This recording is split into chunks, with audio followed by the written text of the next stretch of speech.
Boa noite a todos. Vamos iniciar então o nosso culto do Evangelho no Lar, que nós realizamos aqui na segunda-feira, sempre na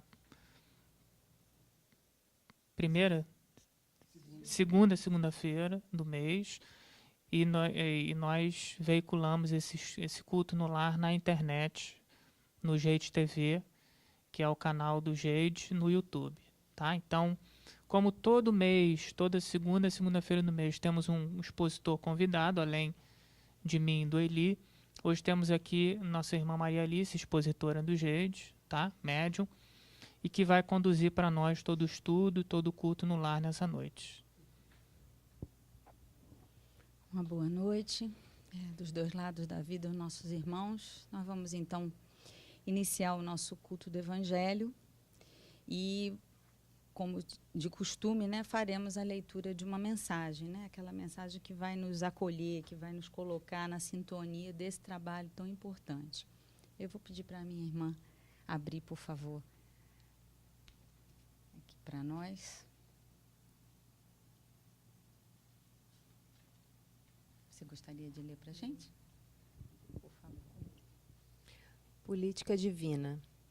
O discípulo sincero do Evangelho não necessita respirar o clima da política administrativa do mundo para cumprir o ministério que lhe é cometido. O governador da terra entre nós, para atender aos objetivos da política do amor, representou antes de tudo os interesses de Deus junto do coração humano, sem necessidade de portarias e decretos respeitáveis, embora.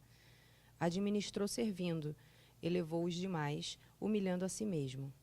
Não vestiu o traje do sacerdote, nem a toga do magistrado.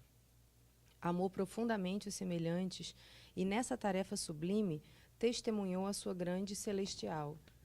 Que seria das organizações cristãs se o apostolado, que lhes diz respeito, estivesse subordinado a reis e ministros, câmaras e parlamentos transitórios?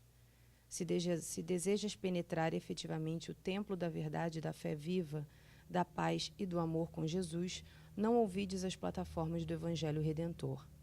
Ama a Deus sobre todas as coisas, com todo o teu coração e entendimento. Ama o próximo como a ti mesmo.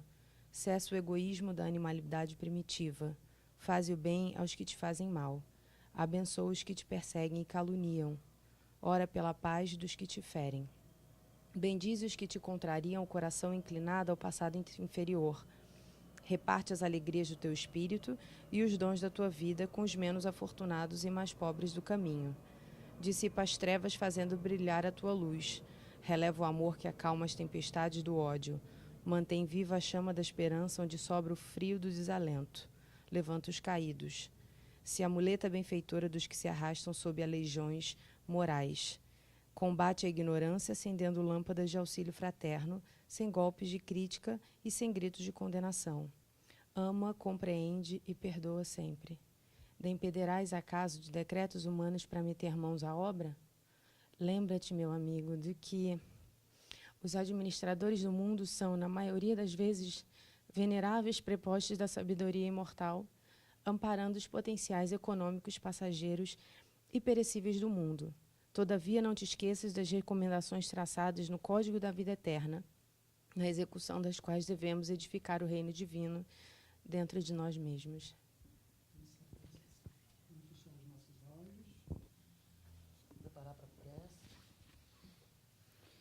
Vamos, então, agradecer ao nosso Pai de infinita bondade e misericórdia, ao Mestre Jesus, aos nossos queridos amparadores desta casa e deste trabalho do Evangelho no Lar. Aos nossos amigos aqui presentes, amparadores também de cada um dos dois lados da vida. Felizes por essa oportunidade, Pai querido, do nosso culto do Evangelho.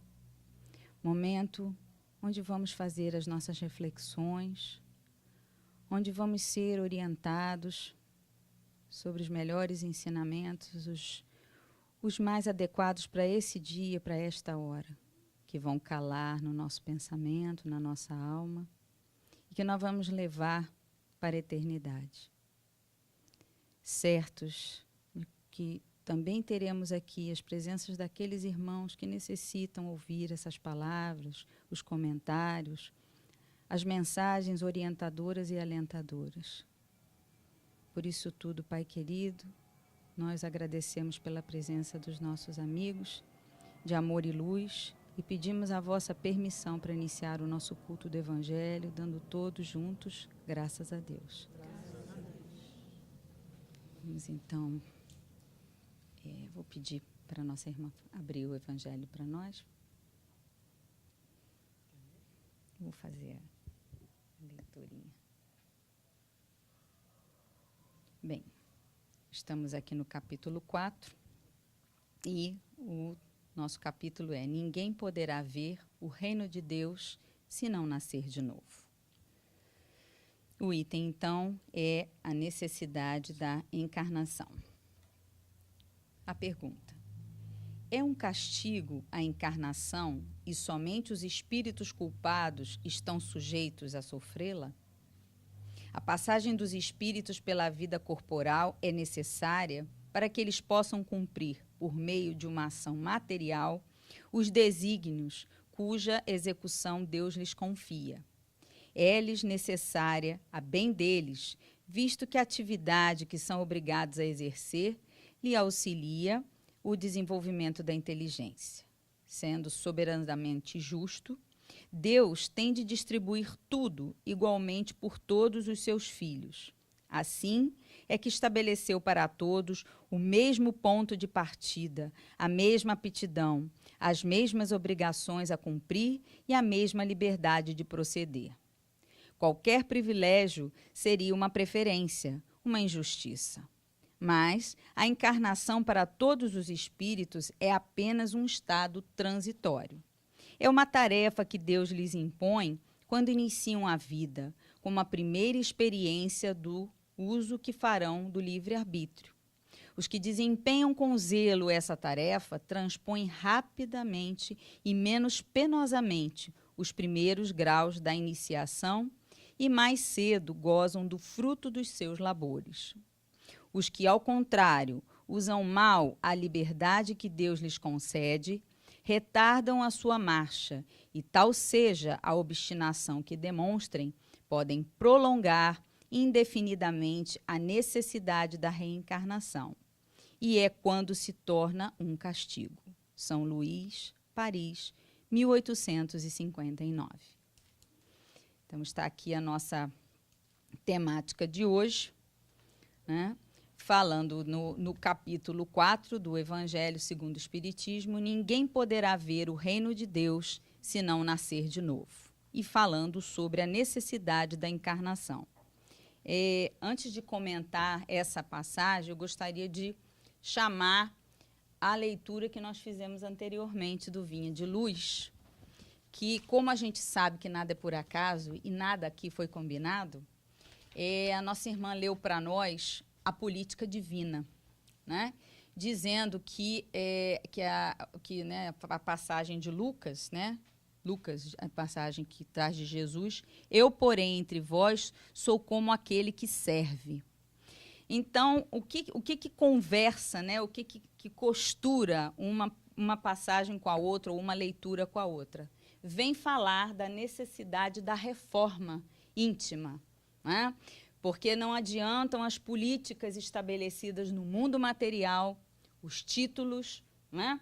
Tudo aquilo que hoje, muitas vezes, ilusoriamente, a gente considera como importante para penetrar no poder das coisas, né? Senão todo um contraponto disso, que é a reforma interior, que é a simplicidade, né? Que é a revisão dos conceitos, que é a modificação de posturas e pensamentos, a questão do perdão, a questão dos valores, né? E aí a gente entra aqui nesse item, né? Como renascer, né? Como me aproximar de Deus, que é o meu Criador, né? Como eu vou poder ver a Deus ou como posso estar com Ele. Então, é à medida que eu posso me aproximar mais e mais da minha essência pura, que é a parte de Deus que eu represento. Dessa maneira, ele caminha questionando a necessidade da encarnação. Por quê? O que nós muitas vezes conversamos aqui nas nossas palestras, né? Por muitas vezes, nós vamos observar a encarnação pelo viés da dor e sofrimento. Porque nessas horas a gente vai lembrar muito mais, né? A gente lembra muito menos dos momentos alegres, né? Das coisas boas, das conquistas. Vai pesar muito mais dor e sofrimento. E aí a gente vem questionar, muitas vezes questionar a Deus mesmo. Por que dessa encarnação, das penas, das dores, das provas, do sofrimento? Né? Isso vai demorar muito? Quanto tempo de sofrimento ainda me resta?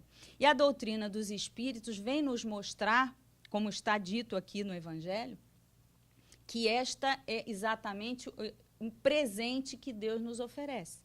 A possibilidade do retorno à carne é exatamente, como ele diz aqui, o processo de depuração, de burilamento, de aperfeiçoamento do espírito.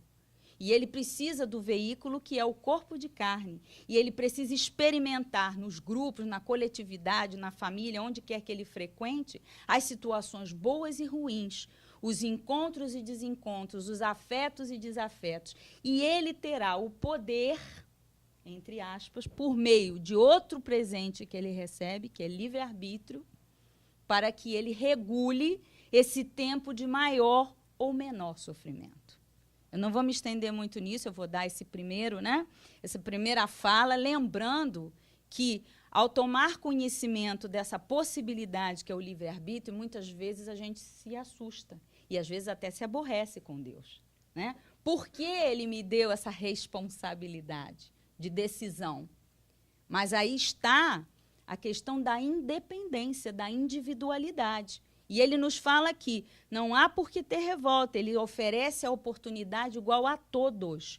Todos são criados em um determinado momento, com simplicidade, com base de conhecimento, né, igualitária, sem diferenças maiores. As diferenças nós é que vamos impondo. Mas nós temos que ser sábios nessa questão das conquistas, porque o mau uso das conquistas nos trará um tempo maior de dificuldades, de dores, de sofrimentos e de provas. Então, o processo é contrário. A responsabilidade não é do Pai. Ele nos concede e nós administramos, né? Aí está a questão. Para que eu não me estenda muito, eu acho que agora é o momento da gente abrir essa fala para que a gente possa ir acrescentando, colocando, né? E a partir daí, né? E a partir daí, da possibilidade dessa encarnação com essa estrutura, a gente terá a quantidade necessária de encarnações que for preciso para o nosso próprio desenvolvimento. E dia virá que o corpo físico deixará de ser necessário.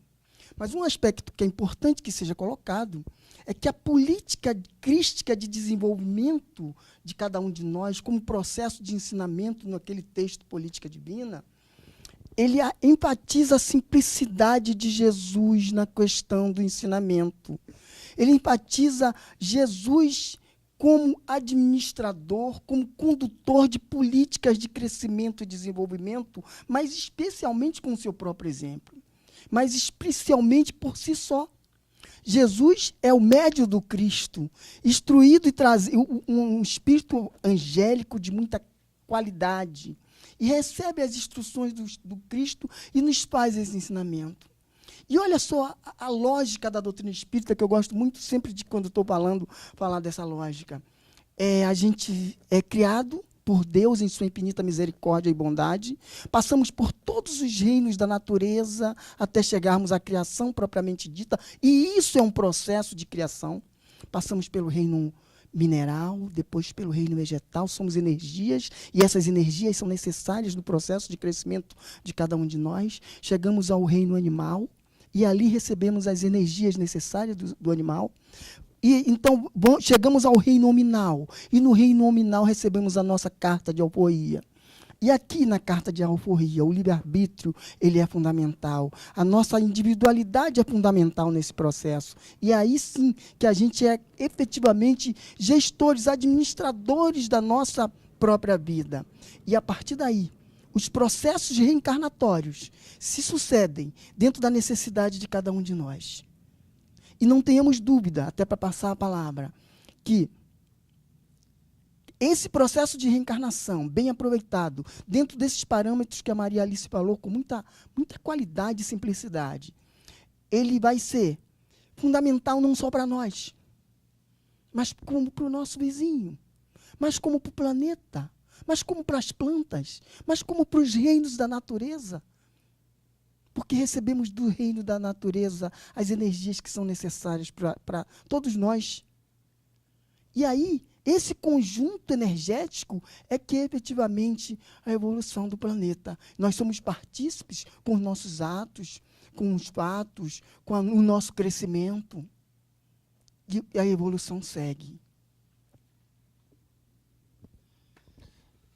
A única coisa que está me vindo à mente aqui é o pensamento, né? O pensamento para mim mesmo, eu divido com vocês, de que a gente é um fato, né? A gente encarnar e reencarnar é um fato, é uma necessidade e ninguém na criação escapa disso. Até os seres hoje que são cristos planetários, cristos galácticos, cristos sistêmicos, talvez um responsável pelo nosso universo, seja um dos universos, passou pela etapa da encarnação, porque, né, Deus lida com todos os filhos em pé de igualdade, todos têm as mesmas oportunidades. Só que eu penso que a gente demora, né, e eu estou me colocando em primeiro lugar, muitas encarnações para a gente perceber e entender o que é essencial. A gente demora muitas encarnações para se dar conta de que a plataforma divina, como ele coloca aqui, Emmanuel, né, nesse texto belíssimo aqui, que a plataforma divina é simplesmente servir. Servir a todos os seres e a todas as coisas. Essa é a plataforma divina. A gente passa muitas encarnações nos servindo e nos locupletando, né, nos preenchendo do mundo, das coisas, das pessoas. E a gente, depois de muitas encarnações, né, como foi colocado com o nosso livre-arbítrio, é que a gente vai se dar conta de que a plataforma divina, trazida, né, exemplificada por Jesus, ela é simples. É simplesmente servir ao outro.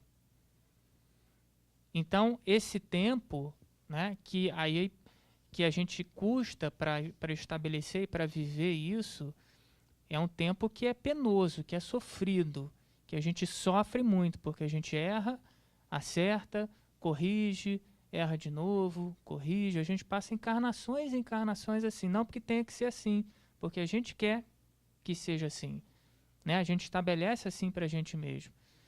E depois, aí quando a gente começa a entender e a viver, principalmente essa plataforma divina, da ação de servir, aí a gente começa, né, não ser mais uma expiação, começa a ser prazeroso.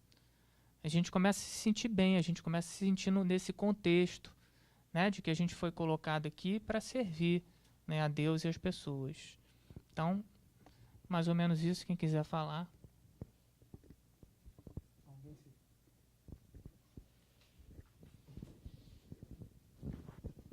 Boa noite a todos. Eu já vim de vamos dizer assim, evangélico. Foi difícil para mim aceitar a doutrina, como funciona. E em todas as passagens que eu vi da Bíblia, eu nunca vi Jesus impondo alguma coisa. Ele sempre perguntava: o que queres que eu faça? Quer dizer, você é que tem que dizer o que você quer. Como o cego falou, Bartimeu falou para ele: pô, eu quero enxergar. Pô, ele está vendo que ele é cego. Por que ele não curou? Não precisava perguntar. Não, o cara é cego, vou curar. Mas ele não fez isso. Ele perguntou: o que queres que eu faça? Eu quero enxergar. Mais uma vez ele demonstra o livre-arbítrio. Entendeu? Ele te dá opções, o que você quer. Ele não te tira a necessidade de você escolher aquilo que você procura ou a necessidade que você tem. Então, se você tem uma necessidade e ele sabe, com certeza ele sabe a tua necessidade, ele sabe daquilo que você precisa, ele vai colocar de uma maneira suave, branda, e você vai se sentir à vontade a falar para ele: não, eu quero andar, eu quero enxergar. Então, essa colocação, até eu brinco às vezes, eu falo assim, Deus não tinha que dar o livre-arbítrio, porque a gente é como se fosse ovelhas. Se você não sabe a ovelha, ela não pensa. Não. Se você botar ela num lugar para frente, ela só vai ficar parada. Ela vai morrer ali, mas não vai sair dali se você não for lá tirar ela. Se não tiver lugar nenhum para ela andar para frente, ela vai morrer ali. Então, você tem que ir lá e tirar ela. Então, nós, é como se fossem ovelhas e ele, o pastor. Então, a gente luta, a gente procura aprender, desenvolver, justamente para isso, para poder melhorar a nossa capacidade de visão, como vem falando no Evangelho a respeito da reencarnação. Eu me sinto, às vezes, muito bem reencarnado, porque eu procuro sempre fazer o melhor, porque antes eu não tinha esse conhecimento, eu não tinha essa visão, não tinha essa doutrina, e hoje em dia eu consigo ver de uma maneira bem diferente do que é você ter o Evangelho, você ter Deus, reencarnação. Eu respeito todas as doutrinas, mas eu sempre tive a curiosidade de querer saber por quê, né? Eu vi uma frase, às vezes, na rua, que essa frase acompanhou muito comigo. Estava escrito assim, amanheceu. Mais uma vez eu vou me levantar para vencer. Então eu carrego isso muito comigo. Toda vez que amanhece eu falo essa frase. Amanheceu. Mais uma vez eu vou me levantar para vencer. Porque você tem que ter essa no coração de querer vencer. Eu passei uma dificuldade nessas semanas aí, mês passado, que foi a perda dos meus pais. Talvez se eu não tivesse no jeito de hoje em dia, eu não estaria me sentindo como eu me sinto agora. Porque a perda deles para mim, eles eram tudo para mim. Eu fazia tudo por eles e para eles. Então, perder os dois de uma vez foi muito difícil para mim. Então, o Geide me ajudou muito nisso. Então, está aí meu testemunho também, porque é necessário tanto agradecer aquilo que foi feito por você e aquilo que você possa fazer pelos outros. E o que você vai fazer pelos outros, por favor, não se engrandeça. Entendeu? Porque não vale a pena. Não seja como os fariseus que ficam lá falando na praça, dizendo aquilo tudo, e não fazem nada. Né? É isso. Vamos circular. Bom, pela leitura, pelas duas leituras, eu percebi que a gente fala que as leituras nos apontam para a questão da caridade e nos apontam para o livre-arbítrio. Eu acho que são duas questões muito problemáticas para nós, seres humanos mortais. Livre-arbítrio é quase que um castigo. Deus nos deu um castigo. Ao momento que você tem que escolher entre fazer o bem, praticar o bem, fazer o mal e praticar o mal, você ter que escolher é difícil. E a gente fala assim, bom, eu sei que eu não devo matar ninguém, mas espera aí, no momento que você ostenta suas vaidades, você se expõe ao orgulho, você está praticando mal. Você optou por isso. Olha o teu livre-arbítrio aí te condenando mais uma vez. E por mais que a gente leia, por mais que a gente tente fazer, a gente está sempre errando na escolha. A gente erra na escolha. A gente tem que botar muitos pés no chão para evitar que o livre-arbítrio seja mal utilizado. Porque ele nos condena sim. A gente tem que escolher momentos, tem que escolher ações onde o reflexo, onde o retorno disso não seja tão negativo para a gente. A prática da caridade. Eu acho que é uma das coisas mais lindas que o ser humano pode fazer na vida. Mas a gente faz de fato? Será que a gente faz? Será que quando a gente pensa no livre-arbítrio, no momento em que, poxa, eu poderia estar ajudando, mas eu vou trocar de carro?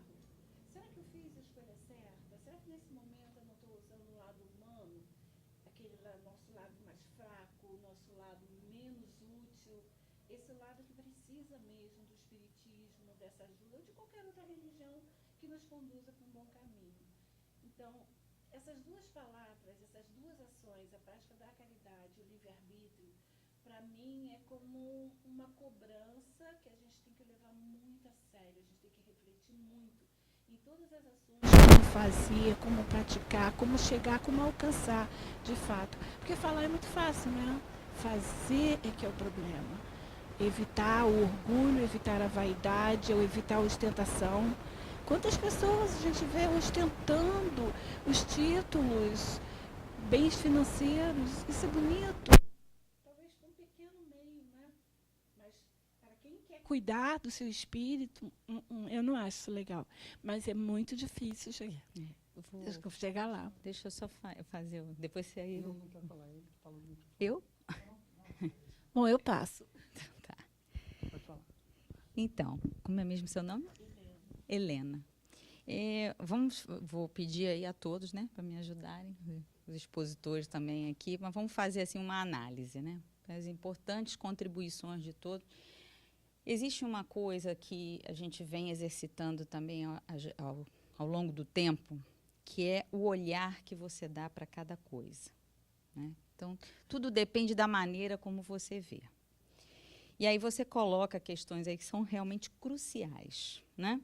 Que a questão do gerenciar o livre-arbítrio e a questão da caridade. Caio falou aqui sobre uma questão que a gente passa muitas encarnações. Eli falou dos reinos, né? Então, a gente vem numa busca, uma conquista, todos os dias. Mas também, Helena, a gente precisa pensar na questão nossa, né? Existe o maior juiz que a doutrina nos ensina, né? O Mestre Jesus, que se chama consciência. Nós, de alguma maneira, intuímos e sabemos, né? Nós não temos o poder de dizer isto é certo, isto é errado. Ninguém aqui hoje, né, encarnado, tem esse poder de julgar ninguém, dizer você está certo, você está errado. Mas a intuição que nós carregamos, que é a nossa parte divina, né, que cada um carrega, a sua pequena luz, ela nos aponta tudo aquilo que nós sabemos que não está bem, né, e tudo aquilo que nós sabemos que deve ser perseguido no sentido de ser melhor para nós. Aí está essa sensação de ser uma espécie de castigo, né? Caramba, errei de novo. Mas, né, eu vou abordar a primeira questão do livre-arbítrio e depois a gente fala na caridade. Mas a doutrina dos espíritos também nos aponta o seu lado misericordioso, né? Jesus, quando aqui esteve, e ainda continua, né, mas naquele momento específico, onde ele teve a sua passagem de ensinamento e exemplo, ele nos sinalizou que viria o Consolador prometido, aquele que tiraria o véu de toda a palavra, né? E esse Consolador, ele tem o aspecto provocativo, né, de dizer que você precisa assumir os seus erros e os seus acertos. Entretanto, ele te dá a oportunidade, ou renovadas oportunidades, como o Caio colocou, de correção. E aí, isso terá que, pela lei de retorno, ação e reação, quando for uma boa escolha, um bom retorno. Quando não for uma boa escolha, um processo de recuperação. Como quando você está na escola, né? Olha, você não vai passar direto, vai ter de fazer uma provinha final, uma recuperação, uma dependência, até que agora você foi aprovado. Então, isso é muito difícil, realmente. A busca do equilíbrio, a busca do acerto, a busca do ser melhor, né? Mas nós temos a misericórdia do Pai e nós temos o exemplo do Mestre. A questão da caridade é isso mesmo. Até que a gente possa entender, né, Caio? Que a gente buscou isso e viu no Mestre. Quantas vezes eu realmente ainda não sei o que é caridade, né? A caridade do servir e passar, a caridade do não ostentar, a caridade de não precisar fazer alarde daquilo que eu fiz, de simplesmente, né? E aí ela uma caridade muito maior, que não é somente do dar o material, mas ela se faz em muitas situações, na palavra que você concede, no gesto, no olhar, né? No parar para dar atenção a alguém, ela se faz em muitas situações, não é? Até não se calar, né? Um grande amigo meu sempre falou que Deus nos deu 2 ouvidos e uma boca, sabiamente, porque é ser para falar menos e ouvir mais, né? Mas só que a gente tem muita dificuldade, não é isso? Então, são questões assim que a gente tem que levar. Você quer falar alguma coisa? Não? Então, só corroborando o que a irmãzinha falou, né? Caridade é um ideal, né? Que a gente fala, será que a gente está realmente fazendo, né? Praticando, né? Com humildade, com subserviência, Isso, né? isso. Mas eu acho que a gente só vai aprimorar isso exercitando, entendeu? Fazendo realmente. Que a gente sai do teórico e vai para a prática. Aí você vai saber se você está fazendo ou não, o que você tem que melhorar ou não. E eu vejo o livre-arbítrio, né, e a encarnação, que são chances que você tem de melhorar tudo isso, não só a caridade, né, a sua visão do outro, a sua visão em família, o seu próprio visão de si mesmo, o desenvolvimento do auto-amor. Então, isso são todas chances que o Pai Maior nos dá, né, e que a gente tem que aproveitar da melhor forma possível. Errando, a gente erra, conserta. A gente não pode ser muito assim, essa é a minha visão, muito julgador de nós mesmos, né? E nem ser julgador do outro irmão. Entende? Senão fica muito uma carga muito difícil de ser levada. Entende? A gente erra, mas a tendência sempre é aprender com aquele erro, né? Melhorar com ele, né? E tocar a vida adiante. É assim que eu tenho uma visão bem simplista nesse sentido. Maravilha a contribuição da Regina. Mas só corroborando, completando o que ela falou, da gente, né, nas encarnações é que a gente vai desenvolvendo, né, essa sabedoria nessa autoanálise, né, porque o Evangelho e o Espiritismo é, em primeiro lugar, para mim, não é para o outro, eu olhar assim, não, esse erro aqui eu realmente não quero mais cometer. Já está em tempo de eu não cometer ele mais. Porque a tua intuição já começa a te dizer, olha, provavelmente você está repetindo essas experiências e você está recorrentemente, repetidamente, optando, né, pela opção que vai te trazer mais sofrimento. Exatamente. Mas aí você vai com sabedoria e com a misericórdia divina, com a repetição das encarnações, aprendendo, por exemplo, que tem determinadas escolhas que você está começando a aprender a fazer. A gente, nesse histórico que o Eli fez aí, a gente tem, segundo a literatura, né, mais de 1 bilhão de anos, 15 milhões de séculos, nessa evolução daqui para trás desses reinos. Só que, como ser humano, a gente está há muito pouco tempo. Né? Os livros dizem mais ou menos 200 mil anos. Então, em comparação, é muito pouco tempo. Tem determinadas questões que a gente está aprendendo a escolher, aprendendo a viver. Por exemplo, no relacionamento com o outro, né, no relacionamento com Deus, a gente está aprendendo a fazer as melhores escolhas ainda. Isso ainda vai demorar muito e muito tempo. Então, é a gente encontrar a medida, né, da proatividade, da gente buscar, não repetir os mesmos erros e também não se culpar, né, que é um outro estudo que a gente faz aqui na segunda-feira, não se culpar por, às vezes, um erro que a gente fatalmente, talvez, cometesse, e ainda comete, mas que daqui a um tempo a gente não vai cometer mais. A certeza é que daqui a alguns anos, alguns séculos, alguns milhares de anos, a gente não vai cometer mais erros, porque esse é o caminho único da evolução. Não tem dois caminhos, esse é o caminho que a gente não vai errar mais. A gente só vai acertar, e de tanto que a gente vai acertar, o nosso livre-arbítrio vai estar amplamente desenvolvido. A gente vai poder, né, fazer várias opções por nós e pelos outros. A tal ponto que a nossa moral, a nossa inteligência vai estar desenvolvida, que a gente vai poder escolher muito e para muitas pessoas. Imagina o livre-arbítrio de Jesus, que não é o topo da evolução espiritual, né? Esse é o caminho que a gente vai seguir. É muito importante, dando até continuidade ao raciocínio do Caio, que a gente analise não do berço ao túmulo, porque é muito pouco tempo, é só uma fatia muito pequena, mas que a gente nos veja, cada um de nós, como eternos. E entender que os elementos, quando a gente, no primeiro processo de encarnação, são os elementos básicos e necessários para que a gente tenha efetivamente uma coisa chamada individualidade. E aí, nesse procedimento, nessa primeira encarnação, somos uma grande memória em branco. Onde essa memória ela vai ser preenchida pelos nossos atos dentro daquela encarnação e pelo conjunto de reencarnações necessárias. Um outro aspecto que a literatura fala muito é que dia virá aqui, o corpo físico será desnecessário e viveremos a verdadeira vida, que é a vida do espírito. Então, aproveitando o gancho da sua colocação e dele, quanto Jesus nos respeitou, e como ele disse, com muita qualidade. Ele perguntava se queria fazer. Jesus respeitou a nossa individualidade. A gente respeitou como é um espírito angélico, mas, acima de tudo, para exemplificar como tem que ser feito. E aí a gente, nessa fase que a gente está, a gente já começa a achar que acertou e errou. Imagina quando antes a gente cometia as mesmas coisas e não sabia que estava acertando ou errando. Então já há um caminhar de evolução naquele espírito. E mais dias virão, e essa evolução será muito maior e muito mais, eu diria, muito mais rápida. Porque a cada momento que você processa a sua reforma íntima, a cada momento que você efetivamente faz a caridade, você palmilha a estrada da evolução.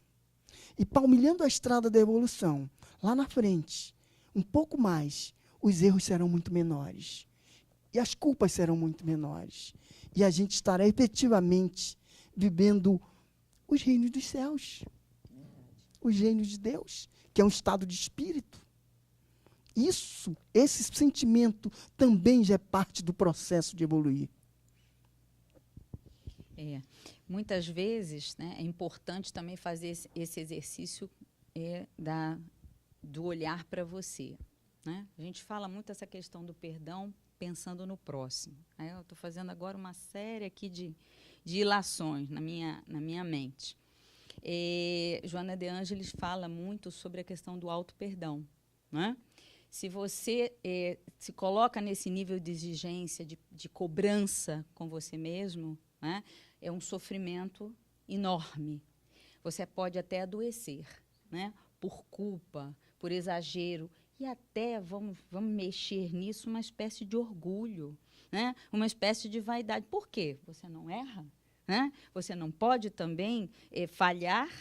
Né? Por que não? Se você está aqui para errar e acertar. Né? Jesus falou para nós de vir buscar exatamente, vir para ajudar exatamente aqueles que tinham problemas, né? Dificuldades, e nos convida o tempo inteiro, enquanto errantes ainda, para a sua seara de trabalho.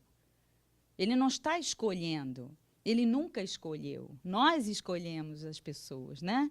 Então, por que isso? Por que julgar? Né? Por que julgar a si próprio? Por que julgar ao outro? Mas a nossa posição é uma posição delicada, porque nós não podemos descuidar. Né? Ao mesmo tempo que nós não podemos ser radicais conosco e com o próximo, não podemos descuidar também orar e vigiar.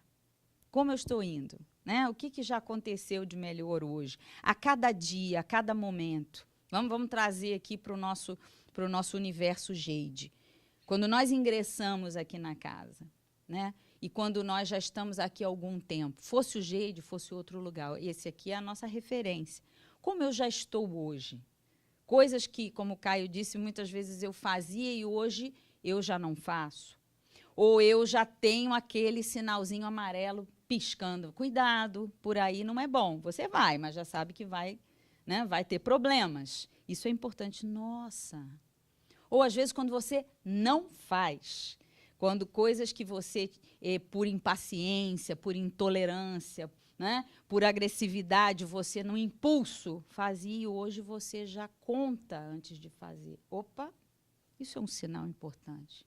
Mudei.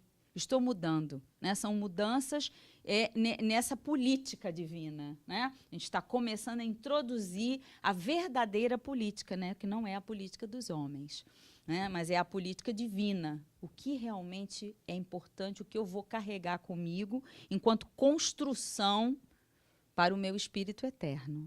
Isso aí, né, eu vou aplicando. E lembrando, finalmente, do mestre, né, a questão do seu perdão, né, incondicional. Né, e nós temos ainda essa dificuldade, que é o julgamento, que é apontar. Né? A gente fez outro dia aqui na Cromo, que eu tenho a capacidade de ver o cisco no olho do próximo e não vejo a trave no meu olho.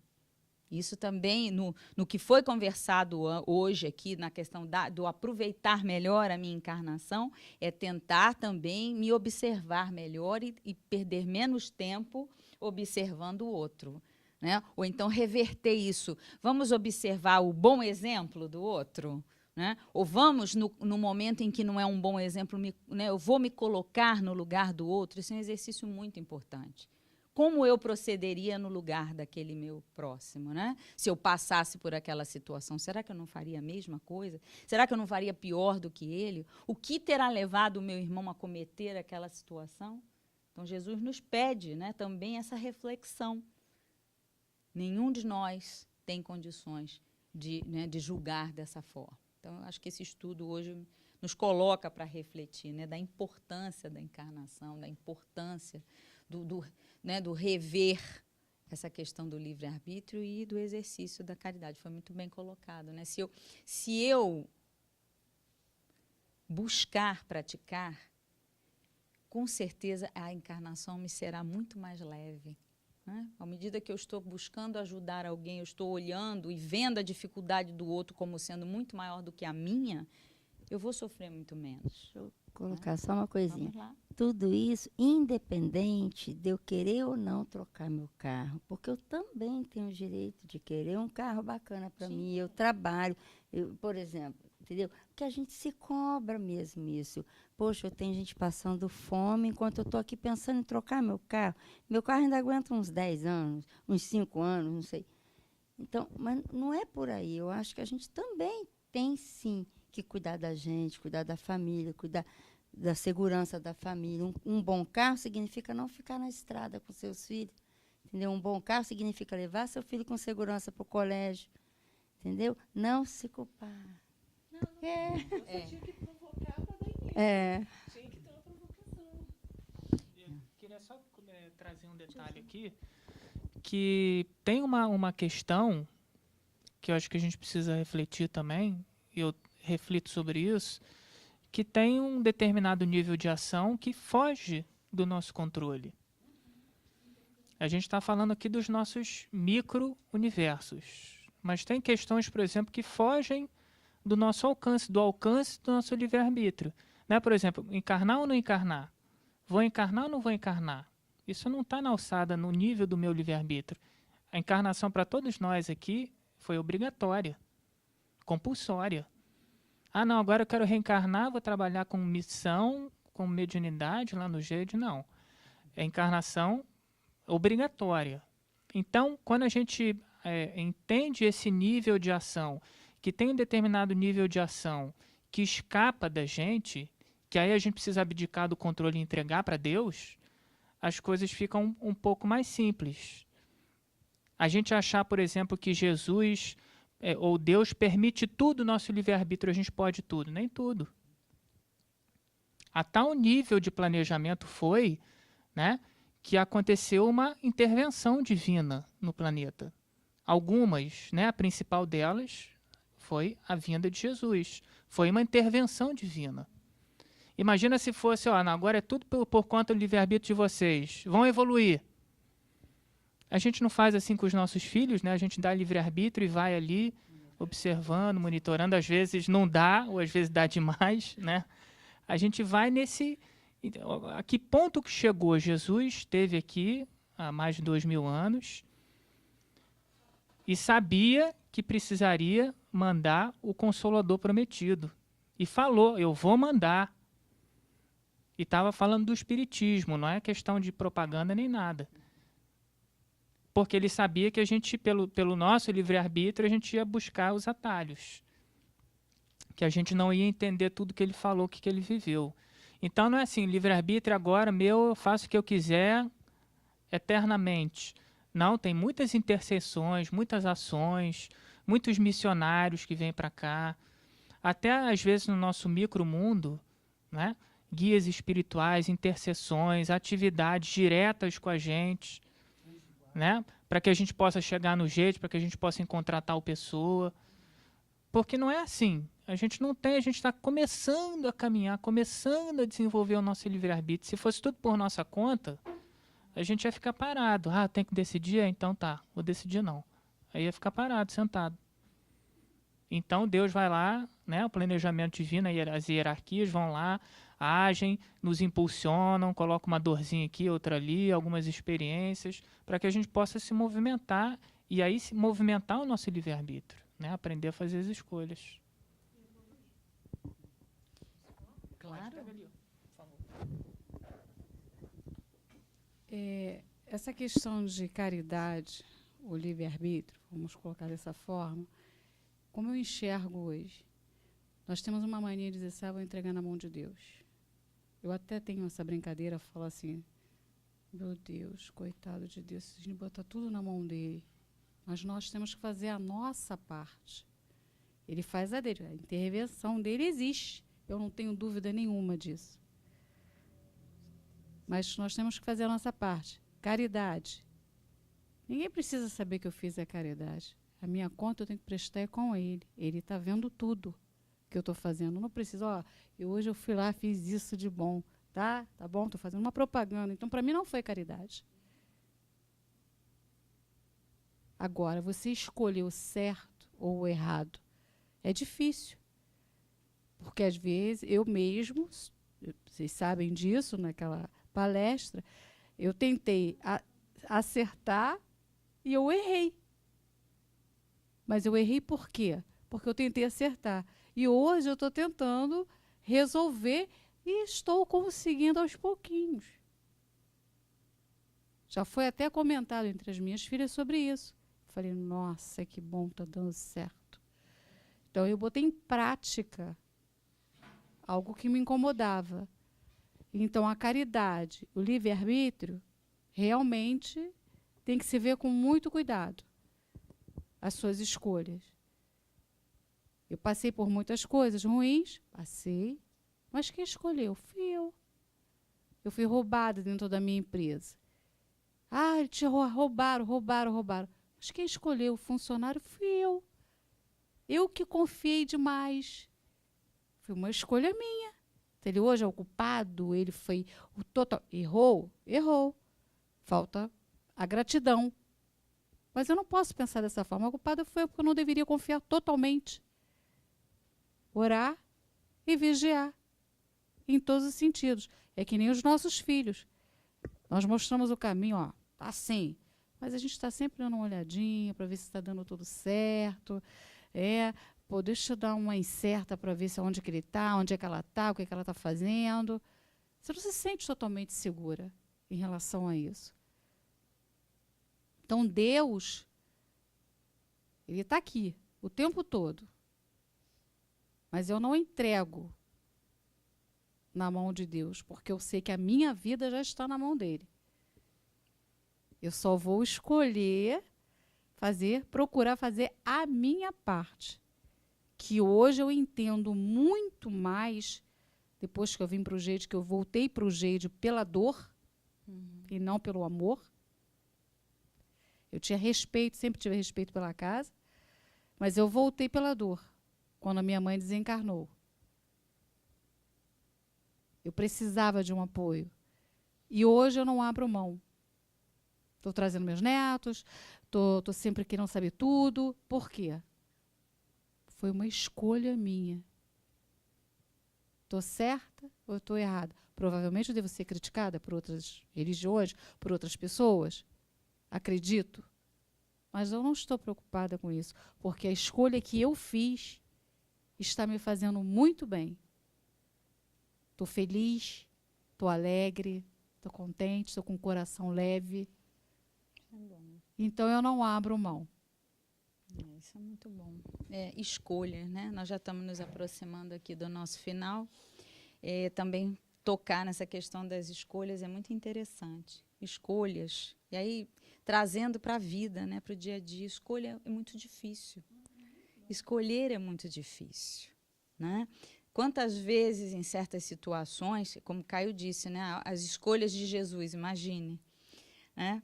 Quantas vezes na nossa vida nós gostaríamos que alguém escolhesse para nós, né? As escolhas não são fáceis. E tudo isso tem um peso na nossa vida, né? E é isso mesmo. Deus está lá na supervisão das coisas, mas temos a nossa responsabilidade. Faz que eu te ajudarei. Faz que eu te ajudarei. Né? Se movimente, sai da sua zona de conforto, produza alguma coisa, mas eu estou aqui. E também, se você cair, eu estarei. Mas vamos tentar. Todos os dias nós estamos tentando. Que bom que nós temos, o Deus é tão maravilhoso que nos deu essa oportunidade, ou essas, né, de tentar sempre. É isso? Graças a Deus. Fazer a prece, Caio, é isso? Ah, ainda tem.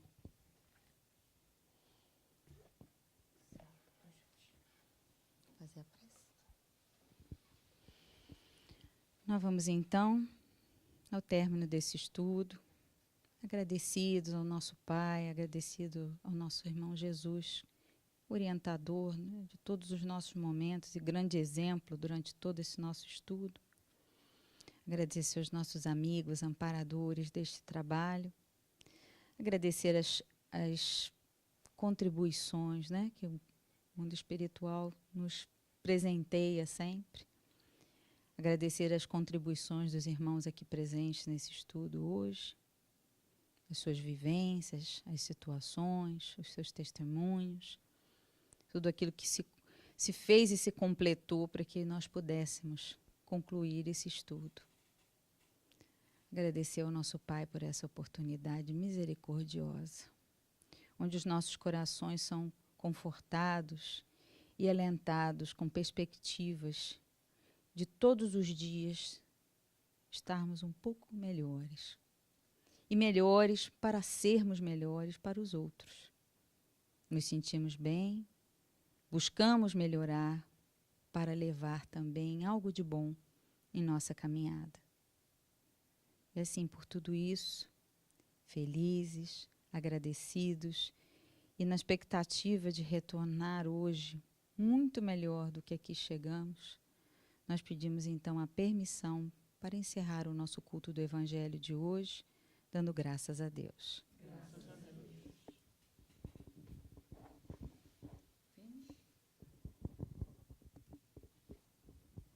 Bom, já que acabou, calma, eu só quis provocar o grupo para poder levantar uma polêmica.